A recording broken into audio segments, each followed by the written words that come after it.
Today we're joined by Alicia Glen, founder of M Squared, former Deputy Mayor for Housing and Economic Development in New York City, and the co-chair of the Gateway Development Commission, the largest infrastructure project in the country. Alicia brings an unfiltered, deeply informed take on housing, policy, and capital, drawing from decades of experience at the intersection of government and real estate. We get into what it actually takes to get housing built, how public and private interests collide and align, and where she sees the future of cities heading. Let's get into it.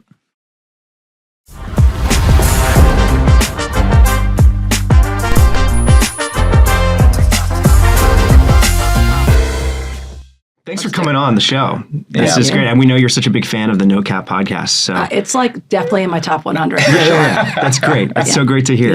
You have such an interesting background from the public space, now private space. We definitely do not have enough time to talk about everything you've done and what you're working on right now. But can we just take this off with telling everybody your background and how you got into the affordability business? Less than that. Where are you from? Well, I'm from the Upper West Side of New York. Yeah, and I still live there. Born and raised. Same That's zip awesome. code. Same place, same apartment. Not same apartment, same zip code. Okay. But, that's like bona fides. That's legit Upper West Side stuff. You know what I'm saying? Yeah. With a few, I did have a few downtown excursions. But, that's good. That's good. How did I get into the space? Well, grew up as a New York City kid in a really interesting neighborhood that I think is what people think New York is and should be, filled with real diversity in every sense of the word, both on like race and what you did and where you came from and sort of, whether you like Chinese food or pizza on Sunday night. And it was very much in that sense, classic sort of little petri dish of what New York City was like in the 70s and 80s. And even in the building you grew up in? No, I lived on Central Park West in like what now would be considered like a really fancy building. But, when my parents bought their farm and they bought it for $17,000 and they were both in the public sector. So there's that. What's that same apartment worth today? $4 million, whatever, right? I mean, you have direct park views, whatever. Crazy. But, my block was public housing. Okay. Mitchell-Lama, which is a kind of middle-income housing, rent-stabilized regular housing, townhouses like brownstones, a public school, and a Head Start. And I went to that public school, and I went to that Head Start program because my parents are like bona fide lefties. Mm-hmm. And I grew up thinking that like this was like the world and really understood at an early age that what the fabric of a city was like is fundamental to how you're going to grow up, what you want to be, what your aspirations are. And I sort of always assumed and thought that it was really important that people lived in neighborhoods that they could afford in, that had resources. Mm-hmm. I also lived at Central Park was right there, right? I mean, it was in some sense exactly what a city should be. Not perfect by any stretch of the imagination, but I think that I grew up with a real strong sense of what a neighborhood means. And that a neighborhood is not homogeneous. And that there's huge value in heterogeneity in every sense of what it does for your soul and for your economy and sort of your experience. So basically, my whole life has been about trying to make cities better. And, we could debate what makes a city better, but I would stipulate that cities are great when they are accessible to all kinds of people. Mm-hmm. And fundamentally, there are lots of challenges about what make cities available to people, but it really starts with a roof over your head. I've always said that the building block of any great city or any great policy debate, you can talk about healthcare and education and all this other stuff, but like if you have no place to sleep at night that's affordable and safe and clean, then who cares? I mean, not who cares, but for me, that's been the building block. We had the same conversation just the other day. We had Sharon Janot, who's the president of National Multifamily Housing Council, on. Mm-hmm. We had the same exact conversation. If you don't have housing, you can't What's get your whole base? Right? Yeah, everything Outside flows of work, from that. Sure. That's where it stems from. 100%. You mentioned that your parents were public sector. What did they do for the city?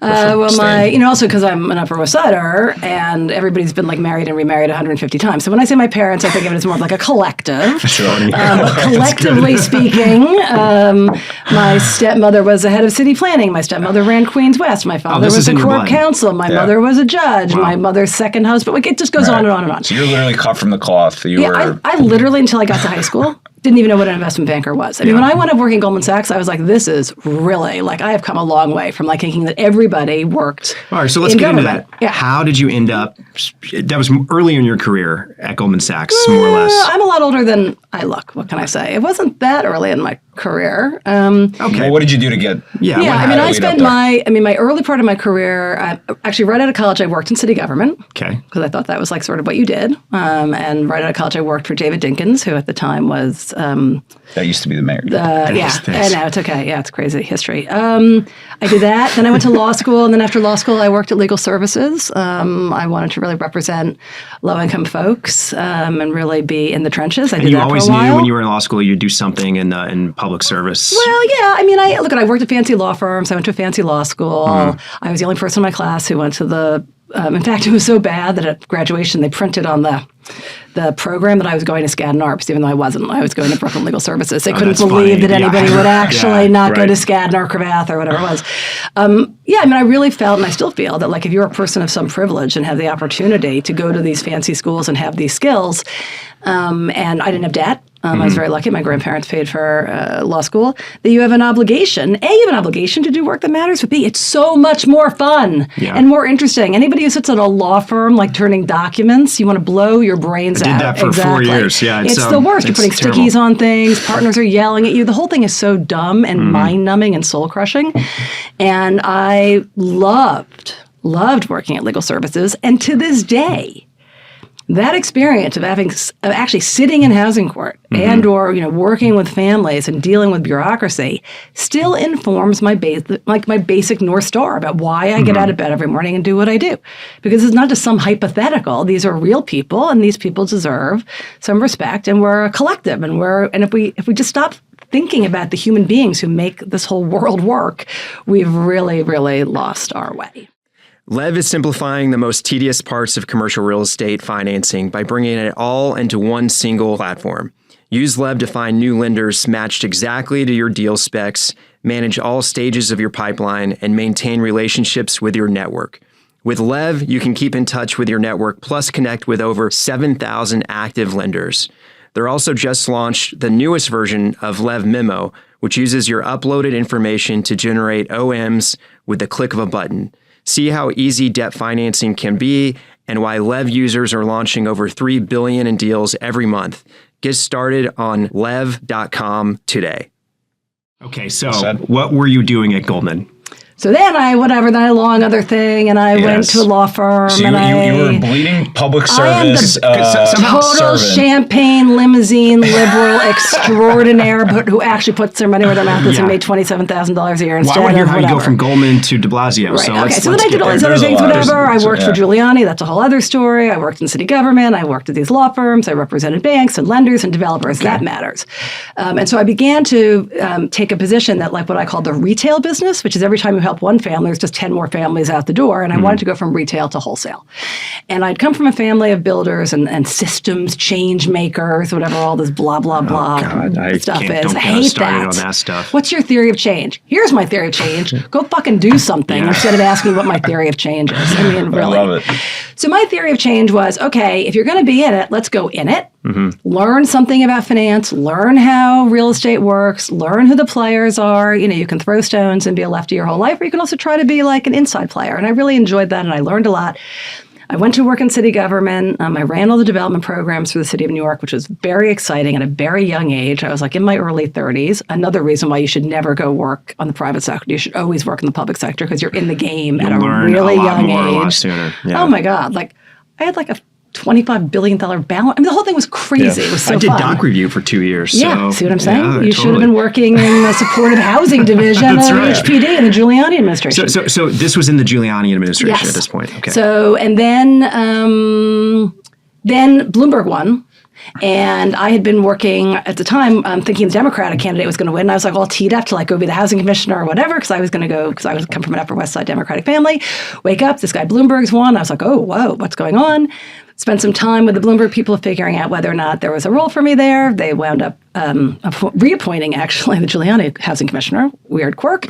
And meanwhile, my friend had gone to Goldman Sachs a year or two earlier to start working on an idea Goldman had. This is UIG? Yes. And this idea at the time was, what should the bank, if anything, should be doing to try to think about making a difference but making money, because we're Goldman Sachs. We don't just make a difference. I mean, we can give money away all day. But is there some business here. And that is, I have people have a lot of negative things to say about Goldman Sachs, but there are a lot of positive things to say about Goldman Sachs, including a very thoughtful, creative leadership who was like, there's got to be something here. This is not just defense, this is also offense, and this is money making. So let's get the smartest people we can find to think about what part of the market is being underserved, and is there a role for private capital to do something interesting in terms of supporting underserved communities, whatever that means. This is all very early on, before anybody knew what any of this was. We're in 2000 and just beginning of 2002, I went over there. And so and I said, I'm not joking. I remember being at Zabers with like some of my mother's friends, and they're like, "You're going to work at Goldman Sachs? Like, what has happened to you?" Yeah, they thought you're a traitor. And I said, "You thought Giuliani was bad. Look at where I'm going now. Like I'm never going to be able to go to Fairway again." So it was fascinating, really interesting, and we spent about a year trying to figure out what was it. And what it became is now, it's so funny, and I sort of feel proud about this in some ways, has become in fact an industry, which is like in real estate impact investing. Yes. Yeah. And actually, I created the term SIRE, social impact real estate, because I was teaching at Penn at the time, or a little later, and I had to come up with a name for my course. And it's just really funny. I was looking at my old syllabus. So we came up with this idea that there was a lack of capital available both to certain kinds of developers and operating partners, as well as kinds of projects that we thought on a risk-return basis were very compelling and very interesting if you were taking a patient capital sort of longer-term view.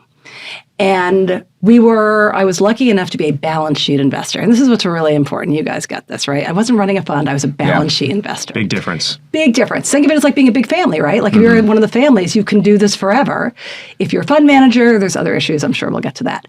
But so I think what was really fantastic about my opportunity at Goldman was to build a business with very patient capital. And because they had so many resources, to bring all of the kind of technical and unbelievable real estate expertise. I was co-hatted with Whitehall and my own group. And so just the resources were crazy. And Lloyd ultimately became very much my champion and the group's champion, because he'd grown up in public housing and really understood there was not just a business here, but there was also sort of a call to action, a moral imperative. So I did that for 11 years, built what I think most people would say is still, well, now it's a different business, but at the time was clearly the first group of its kind on the street. What was the objective outside of doing community benefits? Was it equity capital to build housing? Was it lending? What were the first couple of projects? So the beginning of the business, we were all at the time, I don't know if you guys even, these terms are still in use now, but the merchant bank, and we were equity investors. We would do some pref equity, but we were pure equity player investors, and we were partnering with operating partners and also trying to focus on more diverse developers and people who were not necessarily in the sort of Whitehall work stream, if you will, right? Because also there are conflicts and who is going to be banking who. And also work closely with the muni bankers, all that stuff. And the idea was that there were markets where if you were investing in whether it's housing or office or mixed use or whatever it was, that there really was a lot of value there that could be uncovered if you sort of took off your racist blinders and your sort of redlining view of the world, that there was actually, like if you woke up and realized that these neighborhoods were becoming extremely valuable, you want to be in and you want to be first movers, and you really have people like me and my team who understood the risk and the underlying politics. So it was definitely about making money, but it was also about making sure, and this is why it was so important that we were balance sheet investors, and you had the kind of leadership that myself and my team brought, was that you didn't want to be what I call one and done or in and out, right? If you're going to start being Goldman Sachs and trying to invest in projects in Harlem, in the Bronx, in Brooklyn, in South LA, in all of these neighborhoods around the country, everything is a public-private partnership. I don't give a shit what you call it, even if there's no direct public involvement. You can't be operating in these communities and these cities and these neighborhoods without building some trust with community and the public sector. And so everything we did when I was there was assuring that we were also being responsive in some way to some of the conditions on the ground that were important to the neighborhoods we were in, and not just being like, let's go in, buy a piece, cheap piece of dirt in Harlem because we know that condos there are going to be $1,000 a foot, even though nobody else gets that. We won't do 100% luxury condo. Like, we don't do that, because then you're going to get run out of town, and that's a one and done. Yep. And that was a critical difference. And I think there's still, to this day, people who understand that, and that is built into their business plan, and people who are just looking to make money. And that's like, whatever. It's just, they're not the same thing. So it's evolved so much that everybody runs around and says they're impact investors because they're like helping build. Of course. Build it's an easy South way to LA. raise capital. Sounds because great. Well, it's not so easy. We'll get to that. Yeah. If it were so easy, I wouldn't be sitting here. I'd be That's like, right. living in St. Bart's because I would have made $1 bajillion by now. But no, it's not easy. But there is a lot of impact washing. People talk about greenwashing, but there is so That's much what I was trying impact to washing say. going on. Right. It's Yeah. actually upsetting for those of us who have been around this for a long time. So Yeah. there I was. I was minding my own business, and then I got a phone call from Bill de Blasio. And I was like, that's okay, right. So let's you roll. were Let's Dinkins, do it. Giuliani, and de Blasio. All of Like, it. It's All all right, that's rare. about, So yeah. here's a question. Yeah. Give us some differences that you see that come to mind between all three.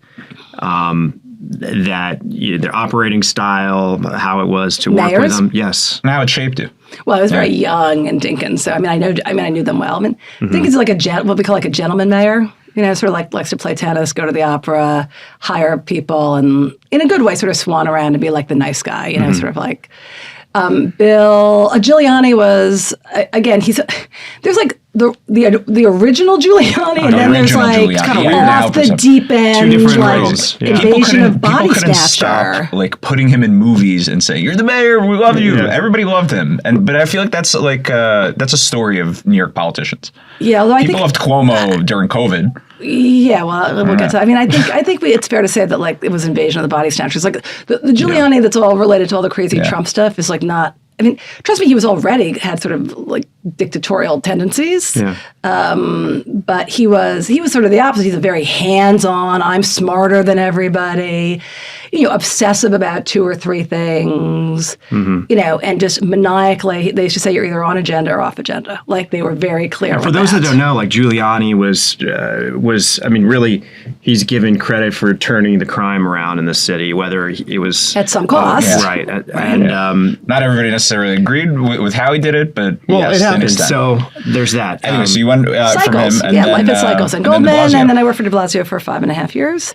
And again, I'd say Bill is a little bit of he's not a gentleman mayor, right? Obviously, that wasn't his style, and he wasn't like dictatorial and maniacal, and or like you're on agenda or off agenda. He was a person who I think sometimes had trouble. And this is, I think, it's a classic thing with any politician. He clearly had things he wanted to get done. He had very clear North Stars. It was very clear he understood what he wanted to get done. I think that it's always hard for people because Giuliani hadn't been in elected office. He had been like he had been the U.S. attorney, so he was used to just like yelling and screaming and bossing people around. I think for Bill, it was hard for him to figure out what the right balance is between letting your people do your thing and getting in the weeds. And that's sort of endemic to these jobs. So I think it took him a little while, and he also, I think, did not, and we've talked about this, and I've talked to the press about this, his communication style was probably not the right tone for the moment we found ourselves in at the time. Ironically, now it would look like he's a great communicator and it's all, But at the time, and it was funny because everybody thought, Mike Bloomberg's so amazing, but Mike Bloomberg is also would be very nasty, very sharp, very short, very shrill, not charming at all. But for some reason, Bill did not early on figure out how to get his communication style together. And that's a real tragedy because so much good work, I think, gets lost. You think a lot of good because work was that. done that didn't Yeah, because really get out politics, there. as I like to say, you campaign in poetry and you Yeah. govern in prose. And, you just sort of lost that because he didn't have the poetry. What's interesting to me is, from a Texas guy, when I think of all of these past mayors, the narrative I have, this is just the narrative that I have and that I picked up on, is Bloomberg was a fantastic mayor. Well, that's right. Very little Like the guy who walked negative. on water. Yeah, Just- if you're a white person in Manhattan, So this walked is where, on water. and I know he got heat Yeah. for some of, Yeah. I guess, some of his policing policies there. What's your take? What's your take on that? Well, no, I think there's a lot. I think there were many, many good things about the Bloomberg administration, but I think the notion that he walked on water and everything was amazing is, again, mostly a function of what brilliant communications people they were. He had very talented comms people, very talented intergovernmental people, and also having endless amounts of money. Yeah, that helps. I mean, it does, right? I mean, it doesn't, and it's not like being critical, but like if you're also simultaneously able to continue to support every organization that is somebody who's a player in the civic elite in New York City, that also helps, right? Whereas your Bill de Blasio, you don't have two pots to piss in. Yeah. You're coming at it from a different angle. But isn't there something to be said about how running a mega corporation and using what you've learned from that to run the biggest city in the country? 100%. Right? There's no doubt about it. That's a really useful skill set. But also on the same hand, he doesn't know anything about how to talk to a city councilman from the Bronx. Whereas Bill knows how to do that because he sat next to that council person for 6 years in the city council. If you could combine both. That's the dream, baby. Yeah. Right? Because the problem is you can't deify that just because you're a very good CEO of a Fortune 500 company, that translates into how to navigate all of the stakeholders The involved. macro you're probably good at, but when it comes to talking to individuals, it's just different. I mean, right? Like it's just a different yeah. crew, and people have very different issues than you're used to dealing with in a company, and vice versa. For somebody who comes out of the legislature like Bill de Blasio, you're not used to hanging out with people who run Fortune 500 companies, and those people matter in this town. Yeah. And so I think one of the reasons why it was so an interesting opportunity for me and why I think Bill got a lot of kudos for hiring me was I was one of the few people who could bridge those divides. I had hung out with all those fancy people. Right? I was running a big business at Goldman. We'd become a bank during the crisis. I was on Goldman Sachs Bank Management Committee. I mean, I wasn't like, an intern, but I had genuine New York cred and I had worked in government. Okay. And so I think we need more of those people who can speak to both sides. Tell us what you worked on when you were with de Blasio's administration, because you did a lot there. So you become the deputy mayor. This is, keep me honest if I screw up the dates, but it was 2014 to 2019. Yeah, so about 5.5 years. Okay. Yeah, the first term and then a bit of the second term. If you're managing debt in commercial real estate, it's worth checking out Lev. Lev's the AI platform for commercial real estate. Lev gives you one place to find lenders, launch deals, and keep track of responses without jumping between emails, spreadsheets, and CRMs. You can see everything that's happening with a deal across your team, all in one dashboard. Get the benefits of AI automation without the headache of building agents yourself. It's fast to set up and easy to use, and it's effective. Lev users are launching over $3 billion in deals every month, and they are loving the results. Visit lev.com to try it out. I think, I grouped them into a couple of different areas. The primary thing was obviously housing was his number one agenda item. Well, there were three things. Isn't that always one of the top two agenda items? It didn't used to be, and now it's like number one. It kind of has to be. It's funny because it's really changed a lot because the housing crisis has evolved over the past 50 years, and it wasn't always front and center. It really used to be crime, education, and like cleanliness. Mm-hmm. Housing is now, I guess it's crime and housing. Crime and housing, makes sense. Education's barely even on the radar screen now, which is actually an interesting. Largest school system in the country. That part bothers me, but let's table that for now. But so housing was number one, and we had we had a very, very comprehensive agenda of how we wanted to really focus and promote production of housing because the numbers had been abysmal. For many years, not keeping up at all, just basic supply demand. And then also to try to think a little bit about how we could also protect tenants and invest in the stock and really try to avoid some of the growing concerns about gentrification and displacement. Very loaded terms in the political discourse.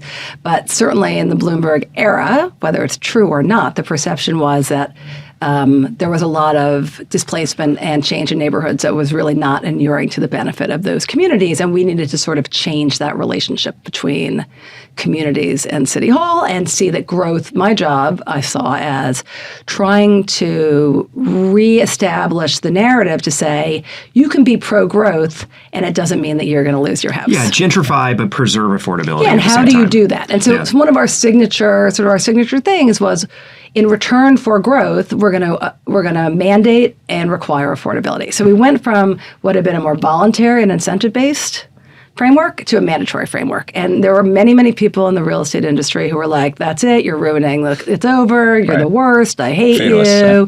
Revenue would whatever, all the usual. And then all the lefties were like, I hate you, you're the worst, you're selling Brooklyn to Goldman Sachs, you're horrible, every unit should be for poor people, all the usual. Like, and we've only gotten more polarized since that. Yes, everybody's hair was on fire, everybody hated me, and I said, this is great, everybody hates me, I must be doing something right.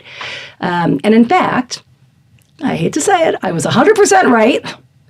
And in fact, we had the most starts, the biggest growth spurt in New York City since the fiscal crisis. And basically, we took some money out of land value, right? Because that's what you do when you actually do zoning that requires affordability. It's a land gain. Those prices were so inflated, and I really wanted to balance the condo versus rental sort of market anyway. And then we did a series of whole other things, changed the tax incentive system, did all these things, and created what is known as the housing plan, which is a pretty... To this day, it's still pretty much the rule book. So this was the New York City Housing Authority 2.0 that... Well, Housing Authority, that was a whole other separate thing. This was just our private, because we oversaw the largest multifamily issuer in the country, HTC, so we're the number one issuer every year for 25 years. We are really the best housing finance agency in the country, so that was all on our private, non-public housing stock. Separately, I had 700,000 units in NYCHA to deal with. Yeah. Plus, I had to deal with negotiating with Jamie Dimon to do East Midtown, which we did. So people don't realize just how many different... I had 42 agencies and public authorities. Exactly. There's so many 42. Different types of affordability Brooklyn, programs Navy here. Yard, you name it, I got all throughout. And one thing that just high level just kind of pisses me off about the housing situation here is when you talk about one apartment that is identical to another apartment, they're paying $2,000 a month. Right, and the other apartment is paying $5,000 a month, and it's not based on necessarily that tenant needing that affordability. And this would be what would you call that? Unit stabilization. So you're confusing rent stabilization and affordable housing. Yes. Those are two completely different things. What's the point with rent stabilization? And well, rent stabilization is rent stabilization is a system that was adopted after World War II in many high cost and low vacancy jurisdictions around the country, which was to assure that people who were living in rental apartments, their rent was regulated so that they wouldn't be evicted. That's a vestige of the 40s and 50s. And it just carries forward, basically. Well, no, there's lots of exemptions, and that's the whole debate about right now. But then affordable housing, capital H, is income tested and rent regulated. So in your example, in the $2,000 versus the $5,000, you could have a similar unit, and that's correct, that there are some ways in which a $5,000 unit that was built under 421A, for example, in the second iteration of 421A that I negotiated, the market rate units are not rent stabilized. Now, under 485X, they would be rent stabilized. But the 2,000 would be, if it were truly affordable housing, is income tested. So that means that you would have to be making X dollars so that you're not rent burdened, right? The standard is roughly 1/3 of your pre-tax income. One of the debates right now is rent stabilization from a purely economic perspective, and this has been true, and whether you're a lefty or a righty or whatever, it has very weird market impacts.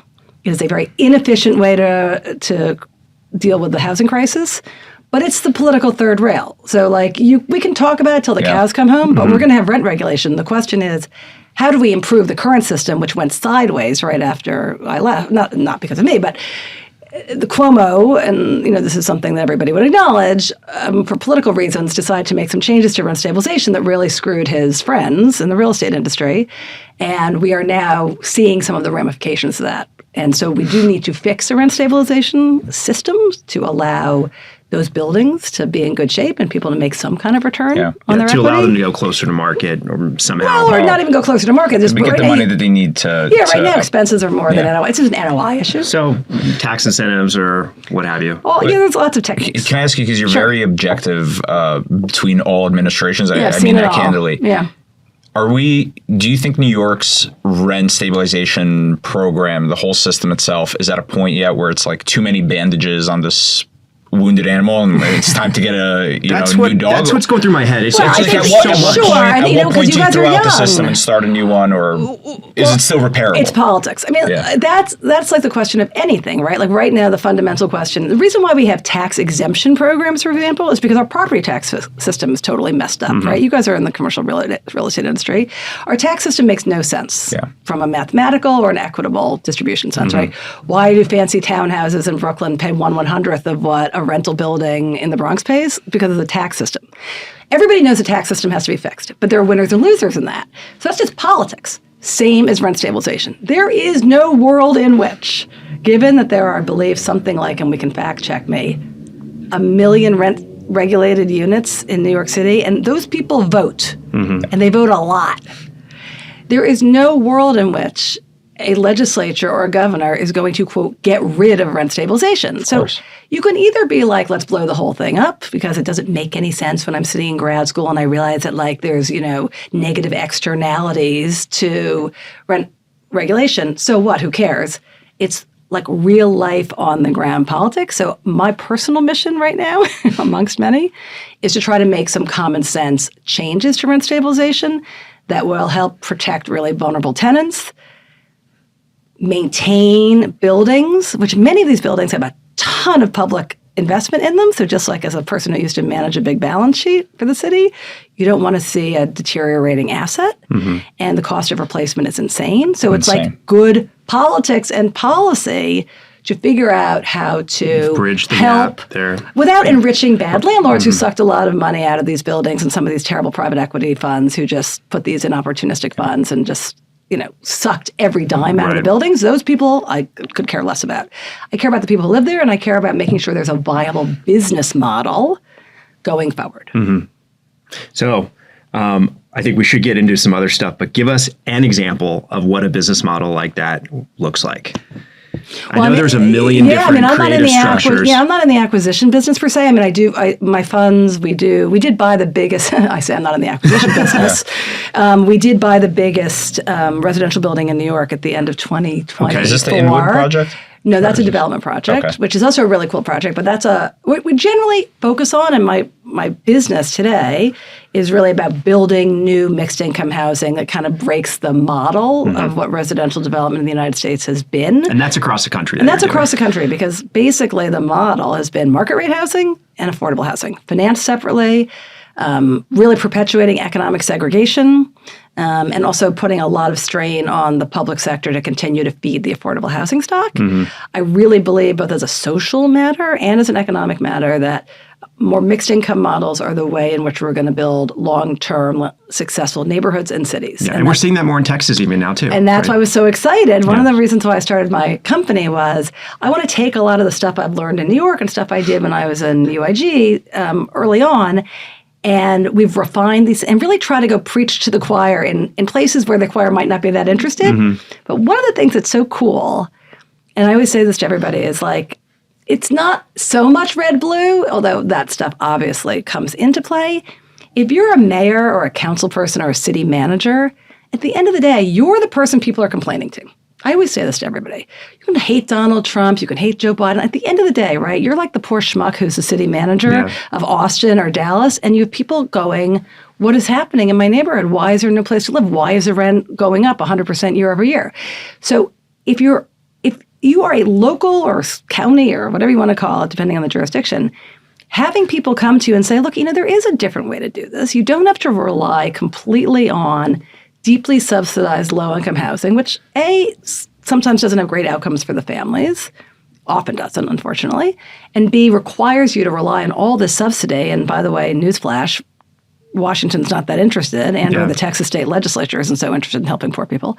There are capital providers and other techniques that we can use. And I want to come and figure out and help you use your tool so we can do something cool, which is why we are the only two new construction 50/50s in the city of Dallas itself. And those are PFCs. Those are PFCs. Yes. Yes. Most of the acquisition work that's being done in Texas have been done through HFCs. And as you know, obviously, there's a lot of legislative and litigation noise around that. Give a little breakdown for our non-housing listeners, all our analysts and associates who don't work on multifamily. Housing. Give them the difference between PFCs, HFCs. Well, it doesn't really matter. Texas is like a weird place. Jurisdictionally, like New York's a weird place. Totally. I've been saying Texas is weird. Texas is weird in like so many ways. It's also cool. What's the weirdest way to you? My favorite thing about Texas is like literally when I first went to a meeting there and I called an Uber and the guy literally pulled up in like a legit pickup truck. I thought you were going to say a horse. Yeah, but it'd be like a legit pickup truck, not like a yuppie cool. Like, oh my god, I live in the Hudson Valley and I have that. This guy was like, there's like shit literally. It is a little weird. I was like, what is going on here? Yeah. This is amazing. It doesn't seem smart, just with the gas consumption. It seemed like too much vehicle for one person to go from point A to point B. He's just hustling. You're not going to throw your tools in a Tesla. No, it was amazing. Anyway, It's just Texas has a very interesting jurisdictional thing where like there's these corporations which are like public benefit corporations that you can sort of like hire almost like they're public authorities for hire, and so you can do a deal with them, and they have some jurisdiction to go cut a deal, and they get some fees out of it. And they get fees, and so there's traveling and there's non-traveling, and the traveling ones, as I understand it, and I would interested in your opinion on this, got into bed with a lot of these big guys, and were cutting deals to like really provide very deep tax exemptions, A, for very little affordability, and B, not necessarily what the local jurisdictions would have wanted because they were traveling. So this is just like a lobby. This is a lobbying group. No. They're public entities created by statute. So you would have an example of the Pecos Housing Authority, like in some city that had never even been Texas, to. It's crazy. Yeah. Who is partnering up with a sponsor who's buying a property in Houston. Dallas County or Houston. It's crazy. And by partnering up with them, they are allowing that sponsor to take that property completely off the tax rolls of that county, right?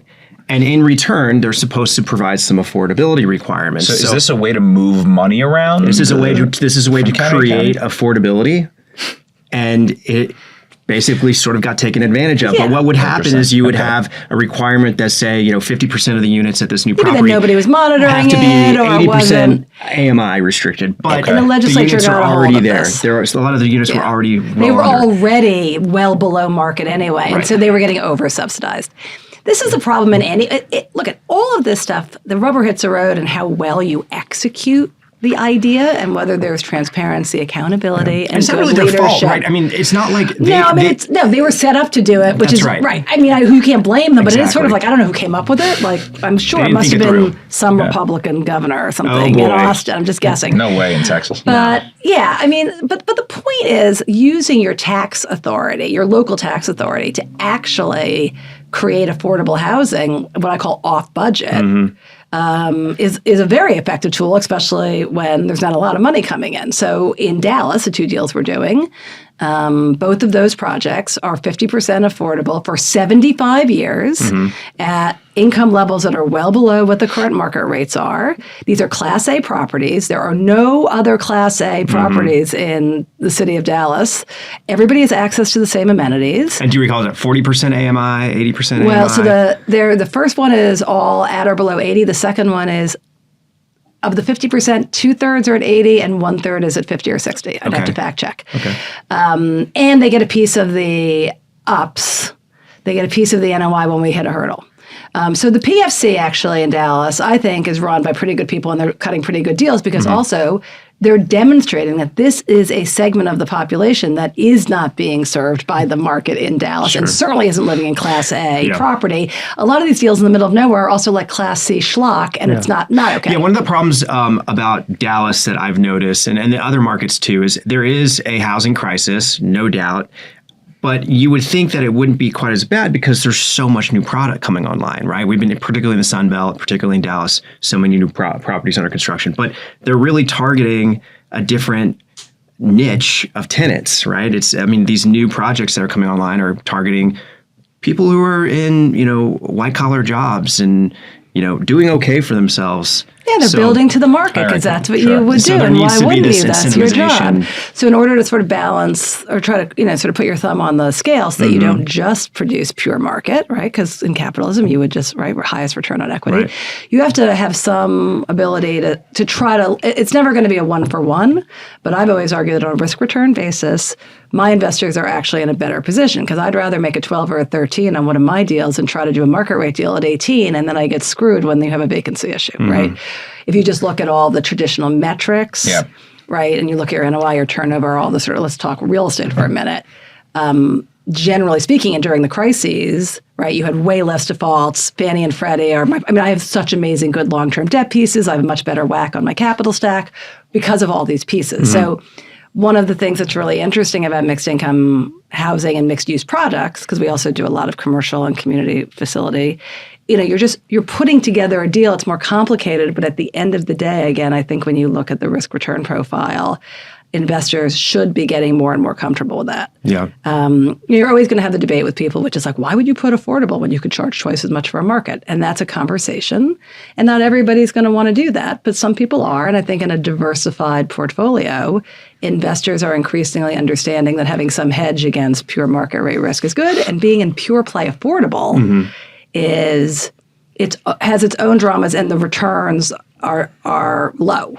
Or they should be low, because if they're not low, then you're screwing the tenants, and then you've got reputational problems. So it's interesting. You went from the public sector, and then you got in the private sector on your own doing M squared, which is these new projects that you're talking about. So what markets are you focused on, and why? I think there's really a couple things. One is we're focused on markets, which is just basic, of course, regular, good real estate fundamentals, right? You want to go to markets that are high growth. We also really like high barrier to entry because we're developers, and generally developers. So, nobody wants to do development. It's really hard. It's shitty. It's J-curve. It's all the reason why everybody hates development. But, people can talk about housing till the cows come home, but you have to have supply. You can't just keep buying and selling the same multifamily building back and forth and playing cap rate bingo. That is, in my view, not the only strategy. So we like to go to places where it's hard to build. We like to go to places where the people on the ground actually are interested in this product, right? You can't preach to, you can't there's so much work to do in life, and life is not that long. So you want to go someplace where... You don't have to convince them. Correct. Well, is that any market? Is anybody ever said off the no? bat excited? They're like, yes, put up an affordable project. Not necessarily put up an affordable project. Or mix it, however you position it. This is why I still have faith in America. Okay. I'm going to tell you why I'm not blowing my brains out. We did the first mixed income project in Fort Wayne, Indiana. Now, Indiana's not the first place where you think of where people like me who are like lefty hippies who drive Subarus are going to be doing projects. But the Indiana Housing Authority and the folks on the ground in Fort Wayne were like, we have a problem, right? We are one of these cities that's trying to be an innovation city. We're trying to really think. We have an older population that want to get out of their big houses. They're overhoused. We're trying to create a more urban dynamic here and become attractive. The next whatever it is. Nashville. Everybody wants to be the next whatever. Nashville, Austin. Austin, whatever. And we also realized that even in a place like Fort Wayne, right, rents are rising. We had very little multifamily housing stock. And so in Fort Wayne, they were like, no, you're telling me that you will be the LP equity in a project that is 30, 40, whatever it was, 50% affordable, and also work with us to create this amazing project that has the headquarters of the largest small tool maker in America in it, that also has a really cool childcare facility in it, that is actually a more urbanish product, that also has housing for people over 55 in it, because they really need to right-size their housing population.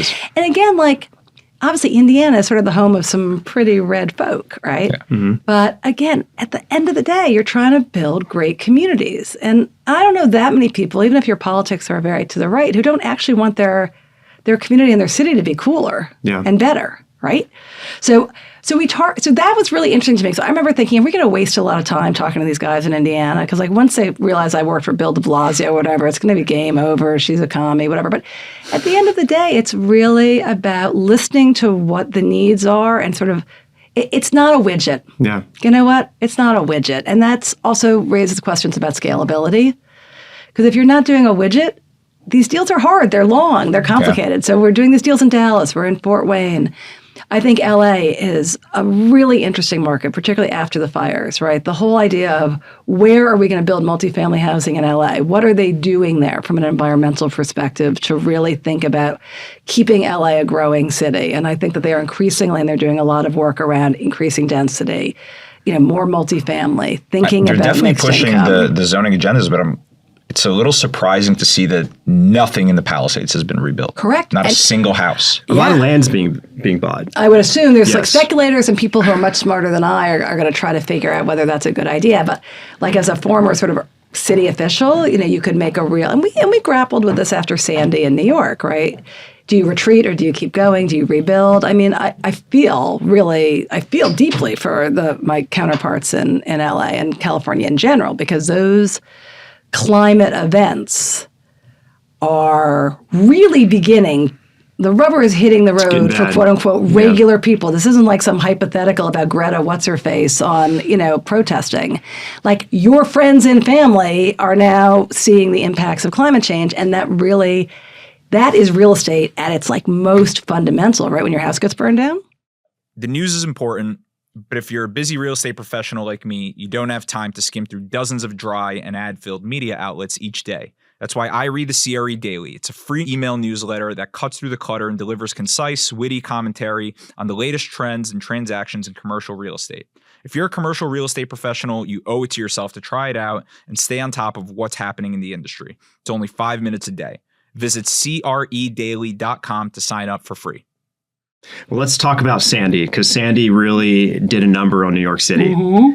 And we know that really messed up the infrastructure a lot, particularly the connections between New Jersey and Manhattan. My this night is, job. This One of is my where night you jobs. come into the picture. So you are the co-chair of the Gateway Project, which is, you tell me, one of the largest projects. It is the largest infrastructure project in America. It is $32 billion of rail upgrades, infrastructure between New Jersey and New York. And I think what you're alluding to is, during Sandy, what had already been a challenge for anybody who's ever taken the train, the tunnel that New Jersey Transit and Amtrak go through every day is over 100 years old and had some pretty crumbling challenges to it. And it's sort of weird to think that like a tunnel gets flooded because it's already in the water. Right. But the way the salt water comes in and really erodes, I mean, I don't want to get super geeky about it. But, well, did you ever see the movie Daylight with Sylvester Stallone? Because maybe there's something you can learn from. Really? Yeah, I think it's educational. You should watch it. Okay, I'm going to put that on my list. Yeah, he floods the tunnel. He saves a bunch of people. Please, don't talk about flooding the tunnel. Are you going to have anxiety now and not know which way to run? I'm going to turn into Jack. I'm never going to get on the train. By the way, it could be Bruce Willis. Yeah. Well, it's like in the Lincoln Tunnel where you decide whether you're going to run to New Jersey or New York if the water comes. Which side do you go? My kids, when they were little, were like, "Which way are we going, Mom?" I'm like, "Everybody just bring it down a notch. We're not going anywhere. It's all good." The kids were like, "Because the little thing that runs alongside on the sidewalk." And my daughters were like, "Which way do we go?" My favorite is there used to be pictures of like the little single-person car that they would drive along it's amazing. They're called bench rails. I'm obsessed with bench rails.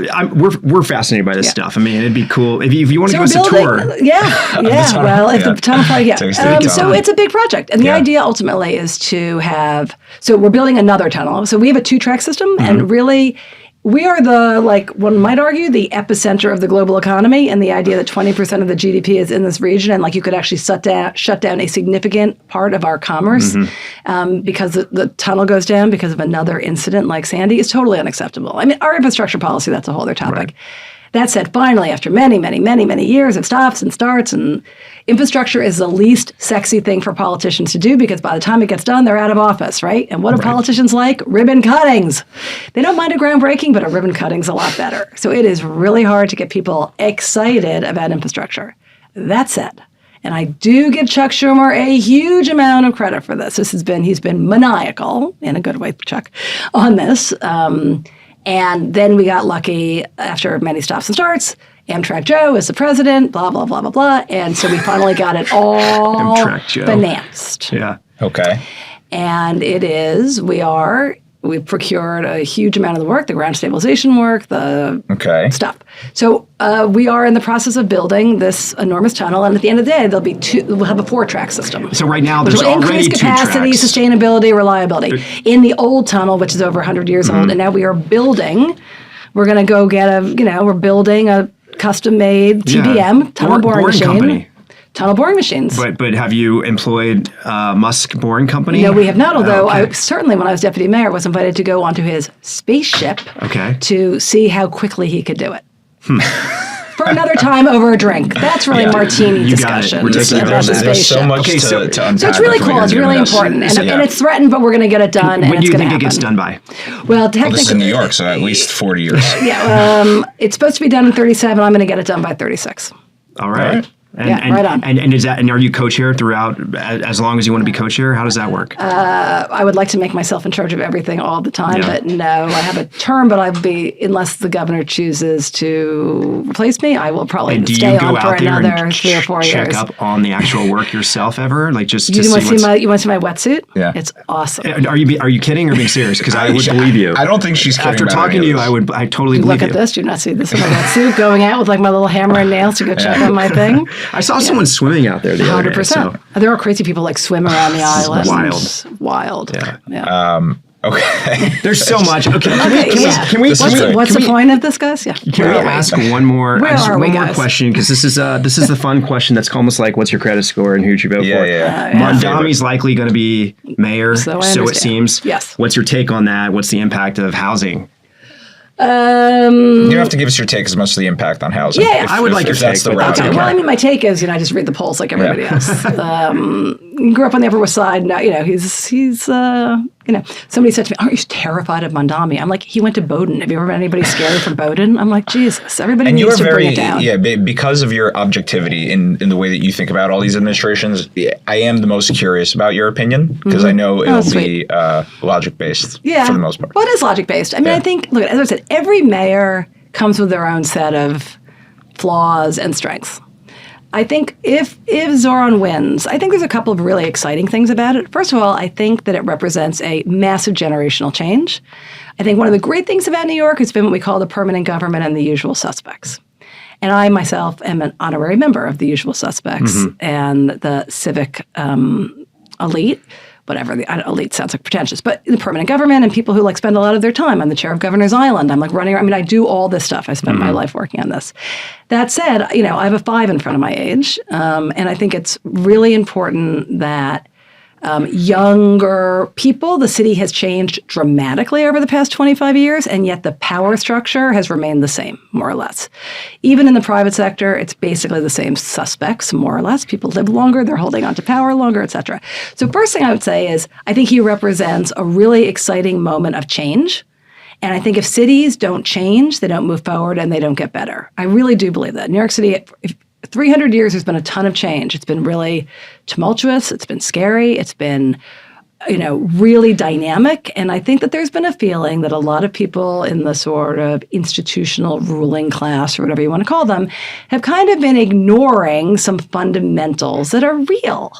That, that it is really hard to be a quote unquote regular person in this town right now. It's too expensive to live here, right? And it's getting too expensive to live. Yeah. Period. And by the way, it's also getting out of other cities. And I think that I'm not saying anybody has the right answer to that, but you've got to start by asking yourself why, what, and do I take this as a real moral imperative?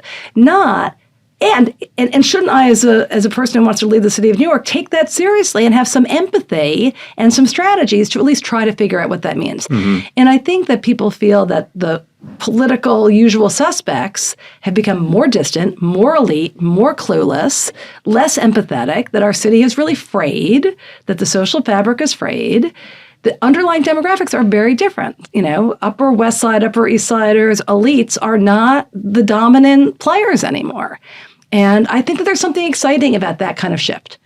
I think the downside is a downside of anything when there's a lot of excitement and people running around. He doesn't know how to load a dishwasher correctly. Okay, fine, let's stipulate to that. My kids don't either.